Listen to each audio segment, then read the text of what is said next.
तो हेलो दोस्तों, नमस्कार। कैसे हैं आप? उम्मीद करता हूँ कि आप लोग ज़रूर ठीक होंगे, स्वस्थ होंगे और अपने कदम जो बढ़ाते होंगे वो बढ़ाते होंगे ईमानदारी से। तो हमारी बात यहाँ से शुरू होने वाली है कि डर का महत्व कितना है, हमारी ज़िंदगी में डर का महत्व कितना है और हम डरे हुए कितने हैं, इसी बात से शुरू होगी। दरअसल ज़्यादातर लोग, बोले सभी लोग लगभग इक्का दुक्का को छोड़ के, नहीं तो हम कहीं न कहीं उस दुःख है और उस पीड़ा को हम एकदम भगाना चाहते, ज़िंदगी से भगाना चाहते, एकदम बिल्कुल उससे गले नहीं लगना चाहते। उसके सामने हमारी नज़रें नहीं टिक पाती हैं, हम इतना भाग रहे हैं उससे। आज का जो समय है यही है, यही दर्शा रहा है आज का भी समय कि हम कितने बड़े संकीर्ण और मंद बुद्धि की तरह उसके दुःख के कैद में आ गए हैं। दुःख से ही भाग रहे हैं और दुःख के ही कैद में आ गए हैं। हर आदमी सुख ढूँढ रहा है। उसको सुख सिर्फ़ वो सुख ही पैदा हुआ है दुःख के वजह से, और वो आदमी सुख के माध्यम से दुःख को भुलाना चाहता है। वो जान नहीं पा रहा है कि उसका दुःख वास्तव में सुख पाने की वजह से ही हो रहा है। क्योंकि जैसे मान लीजिए, अगर कोई हमारी बुराई करे, आलोचना करे, तो हमें बर्दाश्त नहीं होता है। हमें लगता है कि वो हमारी बुराई कर रहा है, हमें समाज में उठने-बैठने नहीं देगा, ये लोगों के सामने थोड़ा-सा हमारा सीना चौड़ा करके हम खड़े नहीं हो पाएँगे। तो उससे नज़रें नहीं मिलाते हैं। नज़रें मिलाने का मतलब मैं ये नहीं कह रहा हूँ कि उससे नज़रें मिला के उससे लड़ाई-झगड़ा कर लो। इसका ये मतलब नहीं है। नज़रें मिलाने का मतलब मैं ये कह रहा हूँ कि उससे हम पूछ ही नहीं पाते, भाई तुझे मेरे में ऐसा क्या दिखा? बहुत प्यार से, बहुत ईमानदारी से, बहुत विनम्र पुरुष से पूछते कि भाई ऐसा हमारे में क्या दिखा तुमको कि तुम आज हमारी ये बुराई कर रहे हो? तो वो बताता ना, वो बताता फिर कि तुम्हारे में ये बुराई है, तुम्हारा ये खोट है। तो सबसे तो बढ़िया बात ये है कि अगर कोई बता रहा है कि हमारा ये खोट है, तो उस पे हमें हँसी आनी चाहिए। बल्कि हमारे लिए तो ये सौभाग्य है कि कोई आदमी हमारे खोट को दिखा दिया। हम कितनी बड़ी गलतफ़हमी में जी रहे थे, कितना बड़ा गलत कर रहे थे, जो हमें आगे उसका परिणाम भुगतने को मिलता है। पर हम उससे भी भाग जाते हैं। भागते हैं ना कि अगर कोई हमारी बुराई कर रहा है तो हम उससे भाग जाते हैं, और दो तरफ़ा वार हम करते हैं कि हम उसकी भी बुराई करने लग जाते हैं। हम अपने बुरे अब ये बुराई हमारी कहाँ से आई हुई है, जो उसको दिख रहा है कि तुम गलत कर रहे हो। फिर जहाँ से बुराई आई हुई है, वहीं से फिर ये उसके ऊपर जो हम आक्षेप करते हैं, विचार थोपते हैं, उसको गलत ठहरा लेते हैं, जो हमें सही राह बता रहा था, ये वहीं से फिर उठने लगा। हम बुराई से भागने लग रहे थे, और फिर बुराई हमारे ऊपर सवार होके दूसरे को नीचा दिखाने लग गई। हम सुनना ही नहीं चाहते, हम समझना ही नहीं चाहते कि ये हो क्यों रहा है। लेकिन सारी दुनिया की भागदौड़ यही है कि उससे भागो, ये हो जाना चाहिए, वो हो जाना चाहिए, ये होना चाहिए। ज़रा-सा भी खरोंच तक आ जाए, तुरंत एकदम आँख पट से खुल जाती है, क्या हो गया? ऐसे लगता हो मानो कि ये पहली बार हो रहा है। आदमी दुःख से भाग तो रहा है, लेकिन दुःख से उभर नहीं रहा है। ये हम सबकी एकदम बिल्कुल आम बात हो गई है कि दुःख से उभर नहीं रहा है। रोज़ भाग रहा है, लेकिन दुःख से उभर नहीं रहा है। ज़रूरत है आज उस डर से सामना करने की, जिसके हम सामने नज़रें नहीं टिका पाते, नज़रें नहीं मिला पाते, उससे नज़रें चुरा-चुरा के भागते हैं, उसके सामने हम नज़रें मिलाना चाहें। जब तक नज़रें नहीं मिलाएँगे, जब तक उससे हम हाथ नहीं मिलाएँगे, तब तक हमारे दुखों का कोई निवारण नहीं है। जब किसी का ब्रेकअप हो जाता है, कोई लड़की का या फिर लड़के का, तो जब उसका दिल टूट जाता है, तो देखते हो ना, वो क्या गीत गाता है।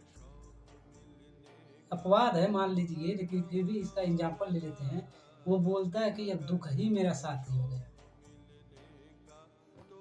अब दुःख ही मेरा साथी हो गया। तो तरह तरह से शेरो शायरी वालों ने भी यही गाया है कि दुख से मत भागो, दुख को गले लगा लो। वो तुम्हारा बहुत बड़ा दुश्मन नहीं, वो बहुत बड़ा हितैषी है, तुम्हारा यार है। उस दुख में ही तुम्हें सुख के, आनंद के जो पार दिखाई देंगे, वो इस सुख से और इस दुख के भागने से नहीं मिलेगा। वो एक अलग ही बात है, वो दुख में ही मिलता है। जैसे देखो, गुलाब इतना अच्छा है, उसका सुगंध देखो, गुलाब कहाँ खिलता है? काँटों में खिलता है। कितनी खतरनाक बात है कि इतनी सुगंधित, इतनी खूबसूरत, इतनी बढ़िया चीज़ कहाँ छिपा हुआ है? काँटों में। कितना बड़ा सिक्योरिटी लगा हुआ है ना, देख रहे हो ना, कितनी बड़ी सिक्योरिटी लगा हुआ है हर तरफ से एकदम बिल्कुल, कि ताकि उसको कोई छू ना पाए। लेकिन देखो वो कहाँ खिला, कहाँ दिखाई दे रहा है। तो ऐसे ही है कि जब हम दुःख में उतरेंगे ना, जब हम दुःख में उतरेंगे तब हमें दिखाई देगा कि हाँ, कुछ है इसमें। इसी में तो आनंद है, इसके साथ जीने में जो मज़ा है वो कुछ नहीं है, इससे भागने में नहीं है। पर हम आस-पास अपने देख रहे हैं कि 100 लोग भाग रहे हैं दुःख से, तो हम भी बोलते हैं कि हम क्यों एक अनूठे निकल जाएँ, हम क्यों एक विशिष्ट निकल जाएँ। हम भी इसी के पीछे भागते हैं, और जो इसी के पीछे भाग रहा है, उसका नाम गिनतियों में नहीं आ रहा है, वो नहीं कुछ जान पा रहा है, वो ना कुछ, वो बिल्कुल भीड़ों का नुसरत कर रहा है, लोगों का देखी-देखा कर रहा है, उसके पास अपना कुछ भी नहीं है कि वो जान पाएगा। लोग हँसेंगे तो वो भी हँसेगा साथ में। ये एक परंपरा बन जाती है कि लोग जैसा कर रहे हैं वैसा तुम भी करोगे, ये एक परंपरा बन जाती है। लोग रोएँगे तो उन्हीं बातों पे तुम भी रोओगे, तुम्हें पता ही नहीं लगने पाएगा, इस बात पे हँसा जा सकता है। अरे ज़िंदगी हमारे साथ जो खिलवाड़ खेलना चाहती है, वो हम खेलने नहीं देंगे। जो चतुराई से, चालाकी से अपना काम करना चाहती है, हम करने नहीं देंगे। हम उसके साथ हैं, लेकिन उसके हरकतों को अंजाम नहीं देने देंगे। और जब भीड़ के देखोगे तो भीड़ का आदमी कभी मुस्कुराता हुआ खूब पाओगे, तो कभी खूब गिड़गिड़ा के रोते हुए पाओगे। यही हाल होता है। तो सबसे बड़ी ईमानदारी से यही काम करना है हमें कि उससे एकदम बिल्कुल नज़र में रहना है, नज़र। उससे भागना नहीं है, भागेंगे तो बहुत बुरे फँसेंगे। ये भगौड़ेपन की जो निशानी है, ये हमें दुःख के अलावा कुछ नहीं देगी। जब 2 लोग रिश्ता भी बनाते हैं, तो उन लोगों की मूल बेचैनी क्या होती है, ये एक-दूसरे से कभी शेयर ही नहीं करते। वो अभी 2 लोग जब रिश्ता बना रहे हैं, वो क्या कर रहे हैं? वो अपनी बेचैनी, अपना दुःख को मिटाने का लग रहा है उनको कि ये कोई सफल प्रयोग हम कर रहे हैं जिससे हमारा दुःख मिट सकता है, लेकिन नहीं मिटेगा। वो लोग एक-दूसरे से शेयर ही नहीं करते इन बातों को कि क्या हम जो कर रहे हैं, वो हमारे आंतरिक दुःख को मिटा देगा। हम उसके दुःख से, उसके पहचानों से कोई भी सहानुभूति नहीं रखते, न समझने की, न जानने की। हमें लगता है कि हमारे जीवन में कुछ ऐसा आ रहा है जिससे अब ये दुःख मिट जाएगा। शायद ये रिश्ता ही इसीलिए लोग बनाते होंगे कि किसी से रिश्ता बनाएँगे तो उसके अकॉर्डिंग हम कुछ न कुछ दुःख या फिर परेशानी, चिंता कुछ जोड़ रखा होगा, तो उसमें लगता है कि इससे हम ये संपर्क में आएँगे तो ये हमारा इतना कट जाएगा। लेकिन ये कोई नहीं सोचेगा कि ये आया कहाँ से? ये वहीं से आ रहा है, डर से। ये हमारे भीतर पनप रहा है, वो हमारे भीतर से विचार बन के निकलता है, और विचार को गप से हम पकड़ लेते हैं। पकड़ते तो हम लाभ देख के हैं, क्योंकि विचार तो मन में हमारे सैकड़ों चलते हैं ना? तो कुछ भी खाते-पीते या फिर घूमते-टहलते कहीं भी रहो, तो कुछ भी ना कुछ ये विचार धक-धक विचार चलता ही रहता है। लेकिन सब पे तो हम गौर नहीं करते हैं, सबको तो हम पकड़ नहीं लेते हैं। हम उस पे पकड़ते हैं जो हमारे फ़ायदे लायक है।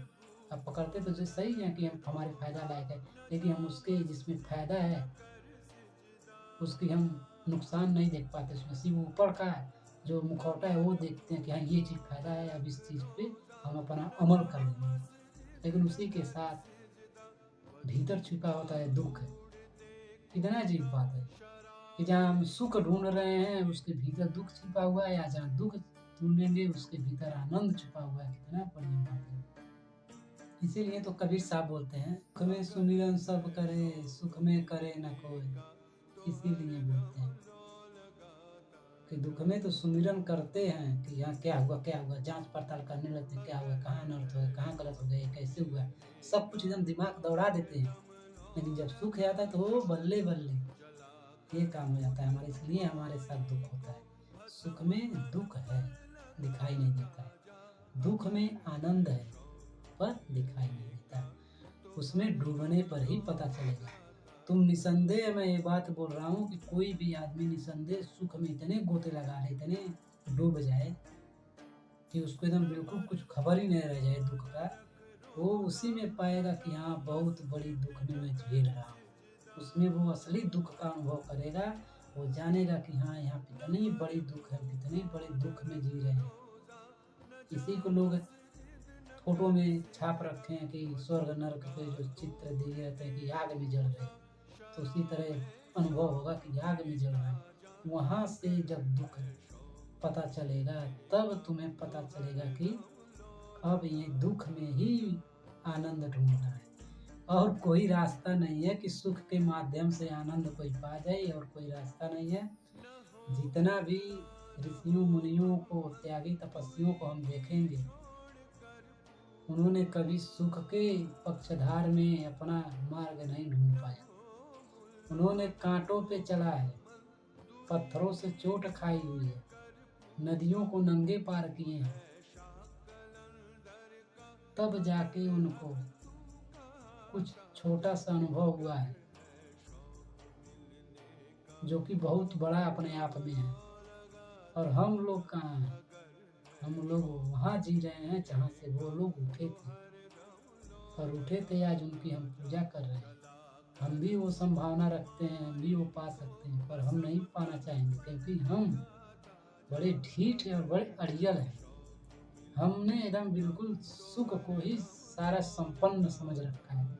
हमें लगता है कि सुख है, जितना हमें मिलेगा हम उतने बलशाली, उतने आनंदित हो जाएंगे। नहीं होंगे भाई, सुख से बीमारी पैदा हो जाएगी, देख लेना। मैं नहीं कह रहा हूँ कि सुख छोड़ दो, कोई नहीं कहेगा सुख छोड़ दो, पर सुख में वो चीज़ नहीं मिलेगा